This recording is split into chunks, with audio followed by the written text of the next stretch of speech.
बिस्मिल्लाहिर्रहमानिर्रहीम। अस्सलाम वालेकुम नाज़रीन। सदीक जान साहब हमारे साथ मौजूद हैं। गुज़िश्ता दिनों जनरल रिटायर्ड फैज़ हमीद को सज़ा सुनाई गई। सज़ा सुनाने के बाद लग ये रहा था कि मुस्लिम लीग नून की तरफ से काफ़ी सदीक जान साहब उसको सेलिब्रेट किया जाएगा। ज़ाहिर है माजी में मुतालबात रहे हैं, मुतालबा गो के काफ़ी बड़ा होता था नवाज शरीफ साहब का, लेकिन एक शख्स को अगर सज़ा हो गई तो उस पर नून लीग खुशियाँ उस तरीके से हमें मनाती हुई नज़र नहीं आई। ख्वाजा आसिफ साहब ने सियालकोट में प्रेस कॉन्फ्रेंस की, मीडिया से गुफ्तगू की और वहाँ पे उन्होंने एक जुमला बोला। ख्वाजा आसिफ ये कहते हैं कि आज भी कुछ लोग इमरान खान को इक़्तिदार में लाना चाहते हैं, और साथ शायद अगर गलत नहीं हूँ मैं तो उसका मफहूम जो था गुफ्तगू का वो ये था कि कुछ ऐसे लोगों को आगे किया था जनरल फैज़ हमीद ने, उनके लगाए हुए कुछ लोग हैं जो इमरान खान को इक़्तिदार में लाना चाहते हैं। मैंने ये फ़िक्रा सुना तो मैं उस वक्त चूक गया कि यार ये बड़ी गैर मामूली बात कर रहे हैं। यानी आज के सिनेरियो में जब बताया ये जाता है हर तरफ से कि इमरान खान इज़ नो मोर, वो उसकी सियासत ख़त्म हो गई है, धड़न तख्ता हो गया उसकी सियासत का, पार्टी बिखर गई है, ज़हनी तवाज़ुन भी इमरान खान का ठीक नहीं है, और भी कई किस्म की बातें सुनने को मिलती हैं। तो ऐसे में ख्वाजा आसिफ जो सिर्फ नून लीग के करीबी, नवाज शरीफ के करीबी रहनुमा नहीं हैं, नून लीग के सीनियर रहनुमाओं में से एक हैं और वज़ीर दफ़ा हैं, वो उनको ऐसा क्यों लग रहा है कि इमरान खान को आज भी लाने की कोशिश हो रही है? बिल्कुल उस पर आते हैं। पहले जो आपने बात की मियां नवाज शरीफ साहब की, ये बहुत हैरान कुन है कि मियां नवाज शरीफ साहब का इस पर कोई बयान नहीं आया, ना उनका कोई ट्वीट आया है। देखें ना, अब मिसाल के तौर पे इमरान खान और तहरीक इंसाफ अगर एक फ़ौजी जर्नल पे इल्ज़ाम लगाती है, PTI पूरा नैरेटिव बनाती है कि हमारे साथ जो कुछ किया इन्होंने किया, उनको किसी भी वक्त जाके सज़ा हो जाती है, तो तहरीक इंसाफ तो छलांगे मारेगी, प्रेस कॉन्फ्रेंसेस करेगी, बयान देगी कि देखा हम तो कहते थे कि बंदा ठीक नहीं है, हम तो कहते थे गलत बंदा है, देखा ना इसको सज़ा हो गई है। अब मियां नवाज शरीफ का इसके ऊपर कोई बयान ना देना, इसको सेलिब्रेट ना करना, इसके ऊपर बहुत सवाल उठ रहे हैं। अब मुमकिन क्या बात हो सकती है, अल्लाह की ज़ात बेहतर जानती है क्या है, क्योंकि एक तो फैक्ट है ना, फैक्ट ये है कि मियां नवाज शरीफ GB वाले अपने रहनुमाओं से मिले हैं, लेकिन उसमें उन्होंने जनरल फैज़ साहब की सज़ा का कोई जिक्र नहीं किया, ना उनका कोई ट्वीट आया। अब इसकी मुमकिन वजूहत में से एक वजह यह हो सकती है कि मियां नवाज शरीफ को पता हो कि उनको सज़ा दी क्यों गई है, किस वजह से दी गई है। उनको जो सज़ा दी गई है वो इसलिए नहीं दी गई कि मैं मुतालबा कर रहा था। एक तो मुमकिन तौर पर यह वजह हो सकती है कि मियां साहब को असल बात का पता हो। दूसरा ये हो सकता है कि मियां साहब कहते हो कि जी मैं तो अपनी बात पे कायम हूँ कि सिर्फ जनरल फैज़ को नहीं, जनरल भाजपा को भी सज़ा दें, यह भी मुमकिन तौर पे हो सकता है। तीसरा यह भी हो सकता है कि मियां नवाज शरीफ कहते हो कि भाई आपने फैज़ को तो सज़ा दे दी है, मैं तो चाहता हूं कि फैज़ और इमरान खान का कनेक्शन बनाए और इन दोनों को मिला के कोई कैपिटल पनिशमेंट दे। मियां साहब ये चाहते हो। अब मियां साहब जो भी मामला है, लेकिन मियां साहब का इस पे खामोश रहना इस बात की दलील है कि वो नाराज़ हैं, इस पे खुश नहीं है। वरना असद चौधरी साहब मुझे कोई लॉजिक बता देना, कोई लॉजिक बता दे कि इस सज़ा को वो सेलिब्रेट उनका ना करना, कोई लॉजिक बता दें, कोई लॉजिक बता दें।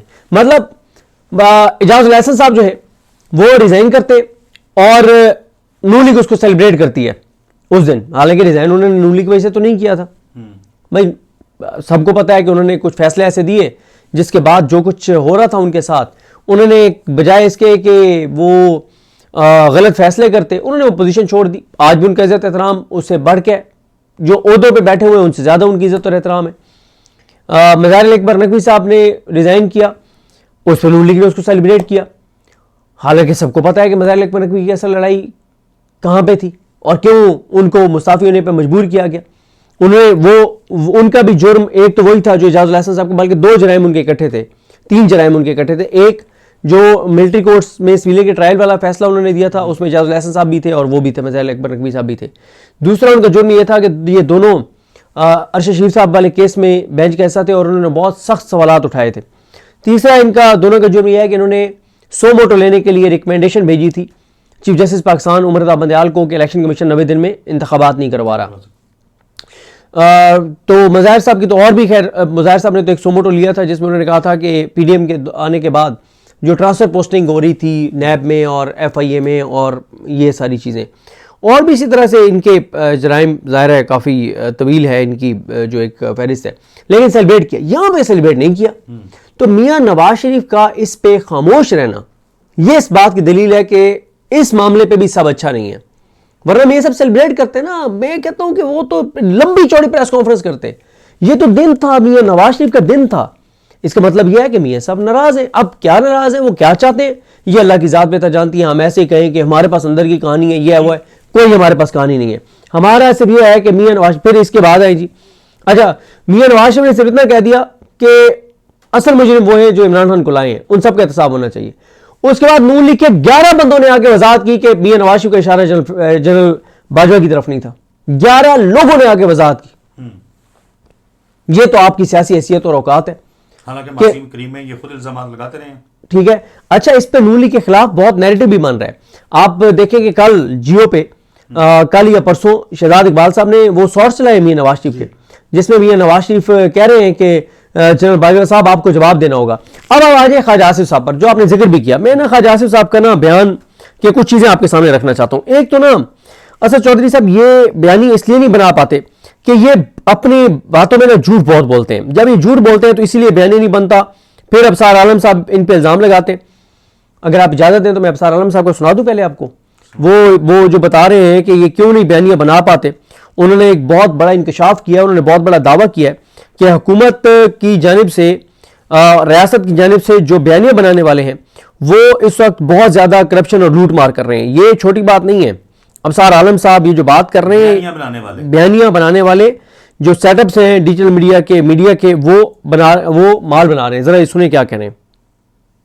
जो ब्राजील में है वो 1,84,00,000 है और 2 करोड़ थे, लेकिन वहां पाबंदी लगी तो अब भी 1,84,00,000 है और पाकिस्तान में है सिर्फ 20 लाख। आगे तो ये है वो फर्क जिसकी वजह से ब्राजील मॉडल पाकिस्तान फॉलो नहीं कर सकता।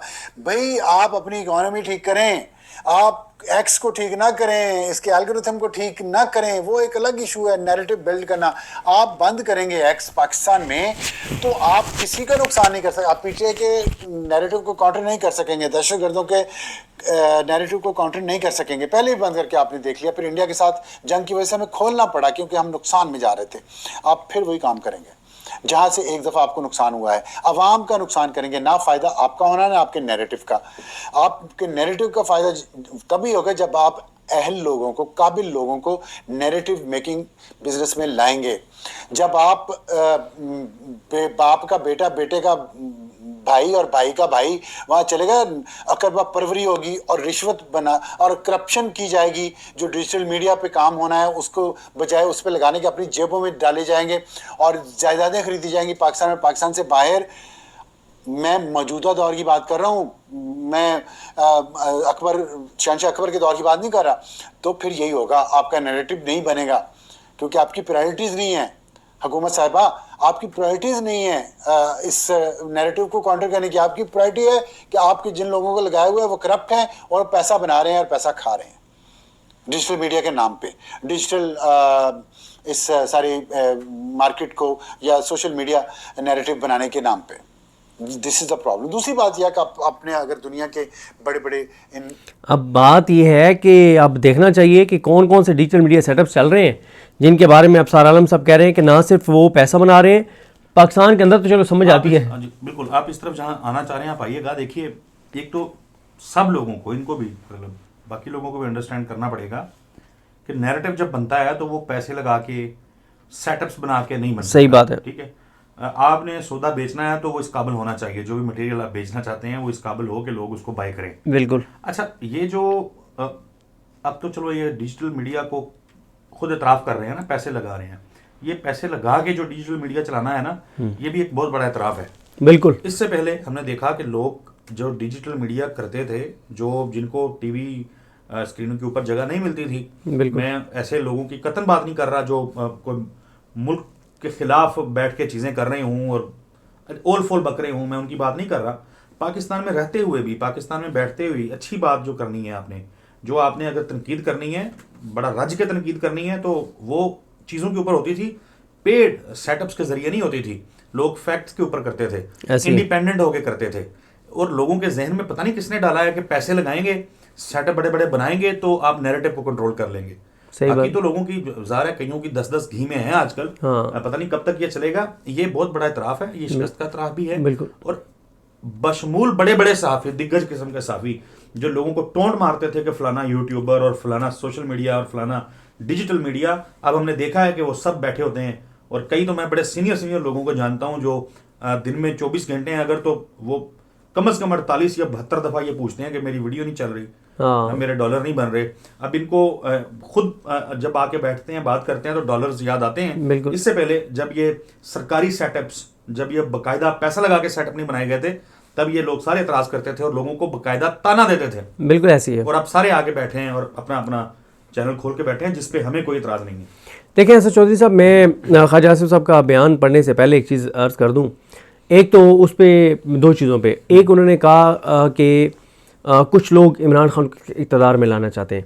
अब कुछ लोगों में ब्यूरोक्रेसी को तो आप बिल्कुल निकाल देना, ब्यूरोक्रेसी को तो बिल्कुल निकाल दें। उसको यह कि ब्यूरोक्रेसी का कोई इस वक्त तल्लुक ही नहीं है इमरान खान, मतलब उसका तो कोई तल्लुक ही नहीं है। दूसरे नंबर पे आ जाएं आप जुडिशरी अदली की बात करें। अदलिया में जस्टिस जाहिया खान साहब को हुकूमत ने तीसरे नंबर से चीफ जस्टिस बनाया और सुप्रीम कोर्ट से रिलेटेड इमरान खान का कोई उस तरह का मामला नहीं है। ठीक है, हाई कोर्ट में डोगर साहब हैं, डोगर साहब को लाई है हुकूमत और निज़ाम। वो एक है कि उनके पास इमरान खान के केसेस लग रहे जो कि नहीं लग रहे, या इमरान खान के मामलात कुछ जाने हैं आईनी अदालत में। वो हुकूमत ने जस्टिस अमीरुद्दीन, आमिर फारूक, रोजी खान और जस्टिस अरशद हुसैन और जस्टिस के आगा, इनको हुकूमत ने लगाया। तो अदलिया भी नहीं है। हाँ, जैसे माजी में टर्म यूज होती थी तो ये हुकूमत के लाइक माइंडेड समझे जाते हैं। हाँ, यही है अच्छा, ना अदलिया ना ब्यूरोक्रेसी, तो फिर इक्तदार में तो एक ही बंदा, एक ही इदारा, फिर आप उसी पे इल्जाम दे रहे हैं ना, उसी पे आप इल्जाम दे रहे हैं एस्टैब्लिशमेंट पे। अच्छा, अगर ये कहते हैं कि जो आप कह रहे हैं कि उन्होंने शायद कहा कि जनरल फैज के लगाए हुए कुछ लोग, ठीक है, तो अगर ये बात एक वजीर दिफा कह रहे हैं और उसे पता है कि फौज के अंदर कौन लोग हैं जो इमरान खान को इक़्तिदार में लाना चाहते हैं और वो उनके खिलाफ कोई कार्रवाई नहीं करवा पा रहे या कर पा रहे, ये भी मैं नहीं मानता कि फौज के अंदर कोई ऐसी चीज हो कि इदारे की पॉलिसी कुछ चल रही हो, नीचे लोग कुछ और कर रहे हो, ये तो नहीं माना जा सकता, ये तो मुमकिन ही नहीं है। ठीक है, जब फौज के बात जो है मेरा ख्याल है करनी भी नहीं चाहिए। ठीक है, फौज के तर्जमान जब आके पॉलिसी वाजे कर रहे हैं, फिर नीचे कौन उस पॉलिसी के खिलाफ जा सकता है? कोई नहीं जाएगा। तो ख्वाजा आसिफ ये जो बात कर रहे हैं, इसका मतलब यह है कि इनको ये बात नजर आ रही है कि ये कंपनी इनकी नहीं चलने वाली। हाँ, दिल में डर है और इनको पता है कि कोई चीज़ जो इकोनॉमी की सूरत बहुत ख़राब हो रही है। मैंने असद चौधरी साहब शायद अलग बात कर लेंगे, चलें इस पर किसी वक्त, कि इस वक्त तहरीक तहफ़्फ़ुज़ पाकिस्तान ये समझती है कि ये हुकूमत अपने बोझ से गिर सकती है जो इकोनॉमी के हालात ख़राब होने जा रहे हैं। तो वो ये समझते हैं कि ये जो कुछ लोग पीटीआई के अंदर कहते हैं ना कि फ़ौरन कॉल दो डी चौक की, वो समझते हैं कि डी चौक की कॉल दे के हम इस हुकूमत को ज़िंदगी देंगे कि सारी तो जो इससे इकोनॉमी से चीज़ों से हट जाएगी, क्योंकि पिछले 5 दिन से इकोनॉमी की जो खबरें आने लगी हैं वो बहुत ख़तरनाक है। खैर, दूसरा ख्वाजा आसिफ ये कहते हैं, अब इसको आप मिलाएं ना, पहले वो वाला मामला जो नून लीग ने खुद ये चीज़ फीड की कि मियां नवाज शरीफ अड़ गए हैं नोटिफिकेशन वाले मामले पे, फिर आप आ जाएं मियां नवाज शरीफ का जनरल फैज़ की सज़ा के ऊपर खामोशी इख्तियार करना। अब ख्वाजा आसिफ जो नवाज शरीफ के सबसे करीबी हैं, उनका ये कहना कि कुछ लोग इमरान खान को इक़्तिदार में लाना चाहते हैं। तो ये क्या इंडिकेशंस हैं? फिर ख्वाजा आसिफ कहते हैं कि 9 मई जनरल फैज़ ने करवाया, 9 मई जनरल फैज़ ने करवाया। 9 मई को इस वक्त जब हम जिस दिन वीडियो रिकॉर्ड कर रहे हैं 951 दिन हो चुके हैं, या 900 और मेरे ख्याल 951 दिन हो गए, 951 दिन हो चुके हैं 9 मई को। आज तक किसी एक भी केस में जनरल फैज़ नामजद नहीं है। और जो इस्दाद दहशतगर्दी का कानून कहता है, वो कहता है कि आपने किसी भी इस तरह के वाक़े के ऊपर मैक्सिमम 1 हफ्ते 1 महीने में चालान जमा करवाना है, यानी एफआईआर तो आपने उसी वक्त करनी है जी, या जब आपके पास एविडेंस आ गया उस समय आपने कर देनी है। कई बार ये होता है कि कत्ल की वारदात में 2 साल बाद कोई एविडेंस आता है कि यार वो बंदा भी था, तो आपने उसी 1 मिनट भी डिले नहीं करना, उसी लम्हे आपने करनी है। अगर इनको पता चल गया था कि जनरल फैज़ है, और ये बहुत अरसे से कह रहे हैं, अभी तक जनरल फैज़ 9 मई के किसी एक भी केस में नामजद नहीं है। इमरान खान का 9 मई के सिवाय जीएच को हमला केस के किसी एक केस में भी ट्रायल शुरू नहीं है और वो भी रुकवा दिया। ठीक है, यानी जिन 2 लोगों को आप कह रहे हैं कि एक मास्टरमाइंड है और एक एग्जीक्यूशन करने वाला है। अच्छा, पहले ये पूरे नैरेटिव बनाया कि मास्टरमाइंड तो इमरान खान है, पूरा नैरेटिव ये बनाया। अब कहते हैं कि मास्टरमाइंड जनरल फैज़ है। ना जनरल फैज़ के ही मास्टरमाइंड के तौर पे नामजद है, इमरान खान को उन्होंने कुछ केसेस में नामजद किया, उसमें ट्रायल नहीं चला रहे इमरान खान का। और भाई सबसे पहले तो आप मास्टरमाइंड का ट्रायल चलाते हैं, एग्जीक्यूशन करने वाले का करते हैं, मेन किरदार का करते हैं। दूसरी बात यह है कि मैंने आपको अर्ज किया कि 951 दिन बाद आपको याद आ रहा है कि जनरल फैज मेन बंदा था और फिर भी आपने उसको नामजद कहीं नहीं किया। उसके बाद कानून के मुताबिक आपने फौरी तौर पे FIR करनी होती है, 1 माह में आपने चालान जमा कराना होता है, 7 दिन में ट्रायल होना होता है। उसको भी अगर आप देखें तो 914 दिन एक्स्ट्रा हो चुके हैं, कैसे तो कुछ भी नहीं हुआ। तो ये भी इनको ना, वो मैं कल सुन रहा था, फवाद चौधरी साहब किसी शो में बैठे हुए थे, साथ फैसल वाडा साहब थे, तो फवाद चौधरी साहब को पता है फिर बात तो कर जाते हैं, तो उन्होंने बड़ी ज़बरदस्त बात की वो इमरान खान के केसेस के हवाले से। उन्होंने कहा क्या केसेस हैं ये 9 मई के, यानी 3 बंदे कहते हैं कि ऐसी छुप के लोग के जड़ा है वो सुने हैं, तो इस तरह के फजूल सा वो बुनियाद बना के उन्होंने सजा सुनाई। ऐसे ही है। अच्छा अब देखें ख्वाजा आसिफ साहब की कुछ और चीज़ें हम जरा पढ़ लेते हैं, मैं जल्दी जल्दी 2-3 मिनट में इसको कंक्लूड कोशिश करूंगा, कर दूं इंशाल्लाह। पहला कहते हैं कि ख्वाजा आसिफ ने कहा है कि 9 मई के पीछे फैज़ हमीद का दिमाग था, साजिशी अनासिर अब भी बानी PTI इमरान खान को वापस लाने की कोशिश कर रहे हैं, नवाज शरीफ को हटाने और इमरान खान को लाने के प्रोजेक्ट इंचार्ज फैज़ हमीद के खिलाफ मजीद कानून कार्रवाई होगी। अच्छा हमें तो पता चला था जनरल पाशा और जनरल ज़हीरुल इस्लाम और वो थे, आप कह रहे हैं कि नहीं ये तो जनरल फैज़ का था सारा इमरान खान प्रोजेक्ट। अच्छा फिर उसके बाद वो कहते हैं कि मजीद कानून तमाम लोगों का मुहासबा होगा चाहे वो वर्दी में हो या पेशावरी चप्पल में, नाम लेने की औकात नहीं है जनरल बाजवा साहब का, और मुझे लगता है कि शटअप कॉल दी गई इनको कि खबरदार उस तरफ ना जाना, नाम नहीं ले रहे जनरल बाजवा का। उसके बाद कहते हैं कि 9 मई के मनसूबा साज इदारे के अंदर 9 मई के मनसूबा साज इदारे के अंदर मौजूद थे, अभी तक तो एक का भी नाम नहीं आया, हमने तो नहीं सुना कि 9 मई में इदारे के अंदर से कोई बंदा नामजद हुआ हो या उसका ट्रायल चल रहा हो एक भी बंदे का। फिर वो कहते हैं कि 4 साल मुल्क के साथ खिलवाड़ किया गया। वो कहते हैं कि जनरल फैज़ हमीद को 15 माह कार्रवाई चलाकर सजा सुनाई गई, मजीद अच्छा 15 माह, यार जब पाकिस्तान के कानून जो ATC है उसमें 7 दिन में ट्रायल है, तो ये तो मिलिट्री कोर्ट में हो रहा था ना, ये तो बहुत सेंसिटिव इशू पे, ये तो 15 माह वज़ीर दिफा बताए ना कि 15 माह क्यों लग गए। उसके बाद वो कहते हैं कि अच्छा पिछले चंद दिनों में होने वाले वाक़यात की मिसाल नहीं मिलती, फौज के इदारे ने शफाफियत से साबिक ISI के सरबराह को सजा सुनाई है, अभी और भी चार्जेस हैं जिन पर कानूनी कार्रवाई की जाएगी। अच्छा अभी तक ना तो फैसला आया तहरीरी तौर पे जनरल फैज़ को जो सजा हुई है, ना उनका और क्या ट्रायल चल रहा है, क्या केस है, कोई पता नहीं है, ना ही कोई ट्रायल उनका चल रहा है, वरना वकील बता देते कि ट्रायल नया शुरू हो चुका है, कोई ट्रायल नहीं चल रहा उनका। कहते हैं बानी PTI का प्रोजेक्ट 10 से 12 साल पहले शुरू किया गया था, इस प्रोजेक्ट पर अमल दरामद फैज़ हमीद की सरबराही में हुआ। वाह।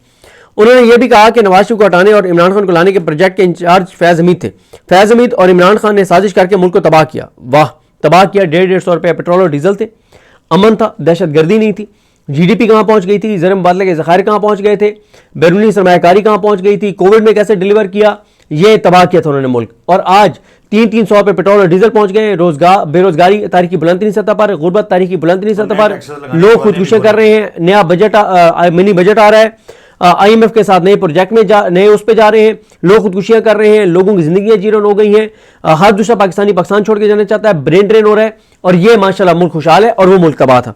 फिर कहते हैं जनाब इन्होंने अपने दौर में तमाम मुखालिफिन को जेल में डाला, धमकियां कैद और सब कुछ फैज़ हमीद के कहने पर हुआ था।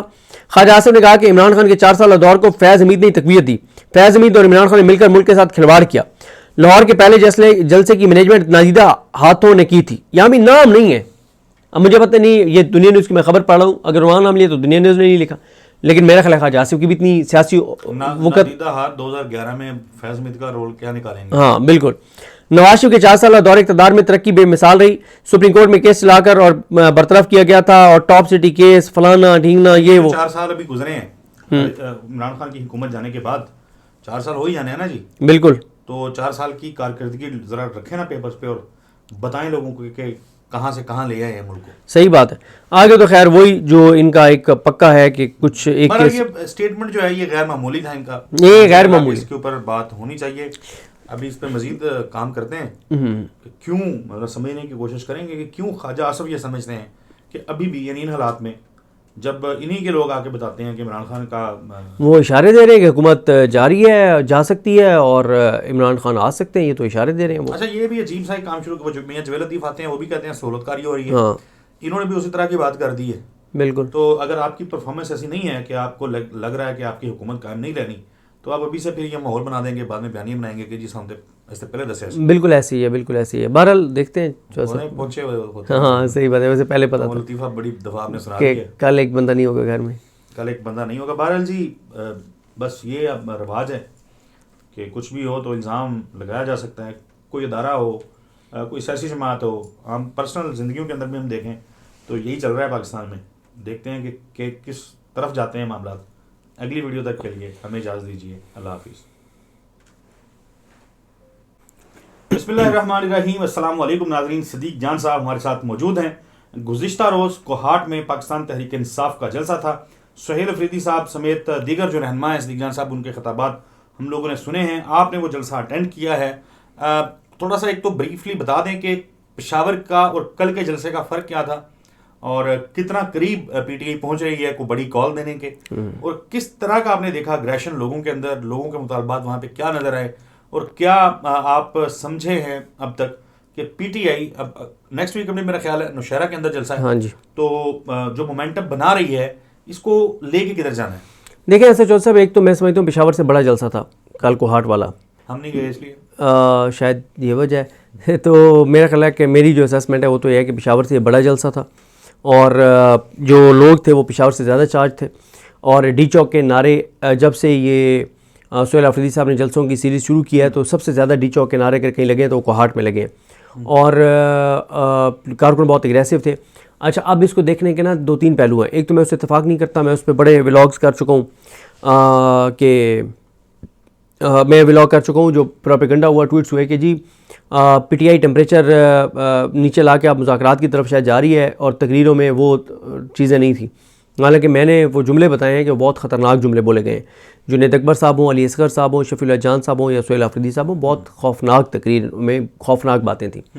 हाँ, उसमें एक इजाफा था और वो मरीम नवाज़ के हवाले से था, और वो इसलिए था कि मरीम नवाज़ साहबा ने क्योंकि अटैक किया था केपी को, तो फिर उसका जवाब आया सुहेल अफरीदी की तरफ से, बस। और उन्होंने बल्कि किसी मीटिंग के अंदर बैठ के वो शायद क्लिप आपकी नज़र से गुजरा हो, उन्होंने वो भी मजाक उड़ाया था कि वो जो जूता एक वो आया था ना, बंदा शावरी चप्पल बनाता है तो वो पाँव का साइज़ लेने के लिए आया हुआ था, तो उस विजुअल के ऊपर गालिबन उन्होंने कोई कमेंट किया था जिसमें वो कह रही हैं कि वो जूते इस तरह पाँव में पहनवा के तस्वीरें बनाते हैं और इस तरह की बात। हाँ बिल्कुल। तो बस वो एक इजाफा था, बाकी तो ख़तरनाक तकरीरें हुई हैं वहाँ पे और नारे भी ख़तरनाक ही लगे हैं। अच्छा, अब अगर ये बात इस तरह से तो नहीं है, लेकिन ये ज़रूर है कि जो इस वक्त पेशावर में जो लोगों का जोशो खरोश था, जो डी चौक के नारे लग रहे थे, जो कोहाट में लग रहे थे, तहरीक इंसाफ ये कह रही है कि भाई इदारों को कह रही है देख लें, लोगों के सेंटिमेंट्स देख लें, लोगों के सेंटिमेंट्स देख लें। और जो बात वहाँ पे हुई भी है कि सुहेल अफरीदी के दरमियान से हट जाए तो ना इस्लामाबाद रहेगा, ना वज़ीर-ए-आज़म हाउस रहेगा, ना वज़ीर-ए-आज़म रहेगा। तो ये मतलब एक इसका आउटकम ये हो सकता है लोगों के जज्बे का, नारों का, कि बातचीत कहीं ना कहीं शुरू हो जाए, लेकिन ये क्लैरिटी है कि बातचीत महमूद खान जगज़ई साहब और अल्लामा राजा नासिर अब्बास साहब ही करेंगे। अच्छा, उसके बाद जहाँ तक बात है महमूद खान जगज़ई साहब और अल्लामा राजा नासिर अब्बास साहब ये समझते हैं, मैं इस पर बड़ी डिटेल्ड एक वीडियो कर चुका हूँ 30-32 मिनट की, मुख्तसर आपको बता देता हूँ कि वो ये समझते हैं कि इस वक्त ये हुकूमत जो है, जो पिछली वीडियो में भी हमने बात की थी, इकॉनमी की इतनी खौफनाक सूरत हाल शुरू हो गई है दोबारा, कि वो जो एक टाइम था ना जब डिफ़ॉल्ट की बातें होना शुरू हो गई थी, अब फिर एक बार ना सिर्फ डिफ़ॉल्ट की बातें शुरू हो जाएंगी बल्कि चीज़ें बहुत ख़तरनाक हद तक चली जाएंगी, क्योंकि नए IMF प्रोग्राम में जाना है, वही अनसर्टेनिटी शुरू हो जाएगी। अब हो रहा है, नहीं हो रहा, यहाँ पहुँचा है, वहाँ पहुँचा है, ये शर्त, वो शर्त, ये महंगाई, वो महंगाई। तो वो ये समझते हैं, तो अगर हो भी रहा है तो वो कोई इतनी खुशखबरी की बात नहीं है। आप बहुत बड़े पैमाने पर नए टैक्सेस लेके आएंगे। बिल्कुल, नए टैक्सेस, हर चीज़। आप इतने नाअहल हैं, यानी आप कोई उदाहरण उठा के देख लें, गर्दिशी कर्जा जिसको सर्कुलर डेब्ट बोल रहे होते हैं, वो बढ़ रहा है, मतलब अन्यवाह बढ़ रहा है। हाँ। और हमने देखा कि अब वो कल मैं खबर पढ़ रहा था कि फलां सेक्टर का गर्दिशी कर्जा खत्म करने के लिए फलां चीज महंगी कर रहे हैं। हाँ, वो लेवी लगा रहे हैं पेट्रोल पे। सेक्टर का आपने वो यानी गर्दिशी कर्जा खत्म करना है तो आप मेरी जेब से निकालेंगे ना, इसका मतलब है कि अगर पैसे मैं नहीं देने हैं तो आप क्या कर रहे हैं, यख मार रहे हैं, आप नाअहल हैं, आपसे नहीं हो पा रहा, आप उसको तस्लीम करें। आपने बेड़ा गर्क कर दिया मुल्क की मैशत का, आम आदमी के लिए 2 वक्त की रोटी का हसूल मुश्किल बना दिया है। आपकी नाअहली की वजह से मेरी जेब के ऊपर डाका डाला जाएगा, आम आदमी, मेरे जैसे गरीब लोगों की जेब पे डाका डाला जाएगा और वो भर रहे हैं। लोगों को ये बता दें कि जब हम सर्कुलर डेट कहते हैं तो मोस्टली लोगों को तो पता होता है, कुछ लोगों को जिनको नहीं पता होता कि ये जो बिजली और गैस का 1000 अरब का सर्कुलर डेट बन गया है, इससे मुराद ये है कि आप बिजली जो लाइन लॉसेस हैं, जो बिजली चोरी है, जो बिल आप रिकवर नहीं कर सकते, तो उसका जो नुकसान है वो आप उनसे लेंगे जो बिल पे कर रहे हैं, आवाम को महंगी करके बिजली। फिर आपने एक टैक्स लगाया कि बलूचिस्तान में 200 अरब रुपए चाहिए आपको कुछ सड़क बनानी है, और भाई 34,000 अरब आपने बैरूनी कर्जा लिया पिछले 3 साल में, 34,000 अरब में से आप 200 अरब लगा देना वो आपने। अब ये कुछ रिफाइनरीज के हवाले से, कुछ और चीज़ों के हवाले से नए टैक्सेस लगा रहे हैं, यानी हर चीज़ का हल एक ही है, पेट्रोल महंगा कर दो, पेट्रोल के ऊपर टैक्स लगा दो नया। तो ये कर रहे हैं और ये बड़ी खौफनाक चीज़ें दोबारा करने जा रहे हैं। और अभी पेट्रोलियम लेवी के ऊपर अगेन हमने सिद्दीक जान साहब इकट्ठे बैठ के वीडियो की थी, और मुझे याद है कि जब इन्होंने वो लेजिस्लेशन की, इन्होंने एक्ट पास किया कि पेट्रोलियम लेवी जो है वो हुकूमत मतलब उसकी लिमिट थी वो ख़त्म कर दी। हाँ बिल्कुल, जितना मर्जी लगाएं, तो मैं उसके ऊपर चीख रहा था कि ये बदमाशी है, ये कोई कानूनी इंसाफ वाली बात नहीं है, बिल्कुल खुल्लम खुला बदमाशी थी कि आप जितना मर्जी किसी के ऊपर लेवी लगाएंगे, आम लोगों के ऊपर हमारी जेब से पैसे निकालेंगे। और इसके ऊपर मैंने जो तनकीद की थी उस वक्त, जिसके ऊपर मैं चीख रहा था, वो था कि जो उस वक्त की अपोजिशन थी पार्लियामेंट के अंदर, जो पाकिस्तान तहरीक इंसाफ के लोगों का रोल था, कोई इसके ऊपर उस तरीके से नहीं बोल रहा था जिस तरीके से बोलना चाहिए था। बिल्कुल उस वक्त की अपोजिशन ने अपना किरदार अदा नहीं किया था। और आज भी जो पाकिस्तान के माशी हालात हैं, जो पाकिस्तान के आम आदमी की जेब और घर चलाने के मामला और बंदोबस्त हैं, उसके ऊपर अपोजिशन और हुकूमत दोनों तरफ से सिद्दीक जान साहब बड़ी जिसको कहते हैं ना अफसोसनाक किस्म की खामोशी है। देखें, इतने बड़े इश्यूज हैं, इतने बड़े चैलेंजेस हैं, हुकूमत परफॉर्म नहीं कर रही, तो कोई आके उनसे सवाल जवाब तो करे ना। बिल्कुल। और सॉरी माजरत, करते क्या हैं ये? पिछले दिनों सेशन था, सेशन जुमे के रोज जाके खत्म होना था। बुध को हमारे ही किसी इनके दोस्तों में से, यानी अपोजिशन का, हमारा कह रहा हूँ अपोजिशन, किसी ने कोरम की निशानदही की और वो अजलास जो है वो खत्म हो गया, और बस आए मतलब खाना पीना, TADS सारे कुछ लेके गए। जो बात होनी थी, जिसके ऊपर बात हो सकती थी, किसी ने उसको संजीदा नहीं लिया, और अल्लाह खैर सलाह। देखिए, एक तो ये है कि करोड़ों रुपए लगते हैं एक दिन के इजलास के ऊपर, वो ज़ाहिर है सारे ले रहे हैं उसमें TADS और सारी चीज़ें। जो आपने बात किया ना, तो मैं कल ख़बर पढ़ रहा था SM ज़मान साहब की, 105 बिल और आईनी तरमीम ये पास हुए हैं। कानून और आईनी तरमीम जो है वो 105 टोटल जो है ये पास हुई हैं कौमी असम्बली से 2025 में। अब आप मुझे बताएं 2025 में 105 ये जो नए कानून और आइन में तरमीम हुई है 105, मुझे इसमें से बता दें कोई अवाम के लिए कोई एक था? एक भी नहीं था अवाम के लिए। तो आपने अपनी तायात मरात, तायात इस्तिस्ना, अदालतों की तबाही और बर्बादी और इन चीज़ों के लिए कर लिया। देखें, यही अब इनका अल्लामा राजा नासिर अब्बास साहब का और महमूद खुर्रम चकज़ई साहब का प्लान है कि सबसे ज़्यादा फोकस पंजाब पे रखें, पंजाब को एक्टिव करें, क्योंकि ये पंजाब की इस वक्त 2 ही एक्टिविटीज़ चल रही हैं। MLAs MPs आ जाएँ, अडयाला के बाहर फ़ोटो सेशन हो जाए, और पंजाब असम्बली के अंदर एहतजाज हो जाए। डोर टू डोर ग्राउंड के ऊपर